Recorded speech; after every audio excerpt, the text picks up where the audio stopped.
सणासुदीच्या काळामध्ये खाद्यतेलांच्या दरांमध्ये मोठी वाढ या ठिकाणी झालेली आहे। खरं तर वाढत्या दरामुळे कुठेतरी गृहिणींचे बजेट या ठिकाणी कोलमडले, त्यामुळे लाडकी बहीण कुठेतरी गोडतेलाच्या महागाईचा या ठिकाणी सामना करते।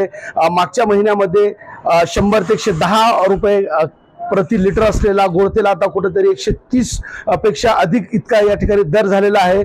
सोयाबीन असो, पाम तेल असो किंवा सूर्यफूल या तिन्ही तेलांचे दर या ठिकाणी आता मोठ्या प्रमाणावर वाढ झालेली आहे। खरं तर आयात ड्युटीमध्ये केंद्र शासनाने मोठ्या प्रमाणात 20% वाढ केली आणि त्याचाच परिणाम कुठेतरी बाजारपेठेवर पडला आहे आणि त्यामुळे खाद्यतेलांची किंमत तिने अचानक गगनभरारी झेप घेतलेली आहे आणि त्यामुळेच एकूणच सणासुदीच्या काळामध्ये या ठिकाणी लाडक्या बहिणी आता गोडतेलाच्या महागाईचा या ठिकाणी सामना करावा त्यांना लागत आहे। त्यामुळे एकूणच ही वाढत असणारे दर अद्यापर्यंत किती वाढणार हेच पाहणं औत्सुक्याचं असणार आहे। मात्र तुर्तास तरी खाद्यतेलांच्या दरांमध्ये वाढ झाल्यानं गृहिणींचे बजेट या ठिकाणी कोलमडले।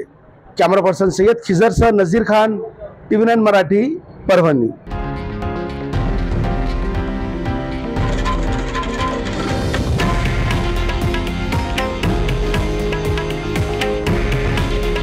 हे आहे देशातील नंबर 1 न्यूज नेटवर्क आणि आपण पाहत आहात TV9 मराठी।